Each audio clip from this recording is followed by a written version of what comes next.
मुझे कोई संदेह नहीं कि पटना की आवाम का विश्वास जीत कर मैं ये चुनाव भी जीतूंगा। जो जनता है वो त्रस्त है, वो अपने सांसद को ढूंढ रही है लेकिन वो लापता है। और जब वो दबाव आता है, जब हारने की स्थिति आती है तो कुछ ना कुछ तो कहते हैं कि तो जानते हैं ये सियासत है, ये तो उनकी रणनीति है, ये उनकी राजनीति है। सबसे पहले तो मैं कांग्रेस के शीर्ष नेतृत्व का आभार व्यक्त करना चाहता हूँ। खड़गे जी, सोनिया जी, राहुल जी, वेणुगोपाल जी और पटना के आला कमान का अखिलेश जी यहाँ पर बैठे हुए हैं, शकील साहब हैं, धीरज जी हैं, सबका आभार व्यक्त करना चाहता हूँ, कृतज्ञता देना चाहता हूँ। और मुझे कोई संदेह नहीं कि पटना की आवाम का विश्वास जीत कर मैं ये चुनाव भी जीतूंगा। और यहाँ पर जो जनता है वो त्रस्त है, वो अपने सांसद को ढूंढ रही है लेकिन वो लापता है। मैं यहाँ पर रहूँगा, मैं मौजूद रहूँगा और पटना के लिए जो करना है मैं ज़रूर करूँगा। मेरी पृष्ठभूमि भी है, मेरी माँ है मीरा कुमार जी, मेरे नाना जी हैं बाबू जगजीवन राम, मेरी दादी हैं सुमित्रा देवी जी, उन्होंने पटना के लिए यहाँ पर सेवा की है। यहाँ पर घर है उनका, हमारा घर है, तो हम यहाँ रहेंगे, यहाँ पर सेवा करेंगे और इस चुनाव को जीतेंगे। लोगों का विश्वास, लोगों का साथ, लोगों का समर्थन के बल पे जीतेंगे। क्या लगता है कि इस बार जनता बदलाव के मूड में है? देखिए, यहाँ पर आर्थिक विषमताएं हैं, बेरोज़गारी है, मंदी है, गरीबी है, गुर्बत है, और आप देख रहे हैं कि ऐसे परेशानी के वक्त में जनता, आवाम वोट के ज़रिए अपनी नाराज़गी व्यक्त करेगी।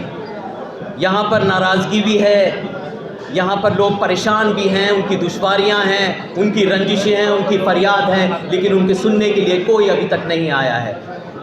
तो ये भी है, और ये मत भूलिएगा कि कांग्रेस की एक सकारात्मक राजनीति है, हमारी 5 गारंटी है, सामाजिक न्याय है, महिला सशक्तिकरण है, यहाँ पर आर्थिक विषमताओं को हटाना है, बेरोज़गारी है, जो शिक्षित युवक हैं उनको रोज़गार नहीं मिल रहा, किसान जो खेत में उतरते हैं, कफन बांध के उतरते हैं, उनकी भी समस्याएं हैं, एक नहीं अनेक समस्याएं हैं, तो उनको लेके कांग्रेस हल ढूंढ के लाई है। घोषणा पत्र में हमारी गारंटी है, हम ये नहीं कहते कि हमारे वादे हैं, हमारी गारंटी है और उन गारंटी को अपनी मंजिल तक पहुंचाएंगे। आखिरी सवाल, 2 चरण का चुनाव पूरा हो चुका है, 400 का सपना पूरा होगा या नहीं?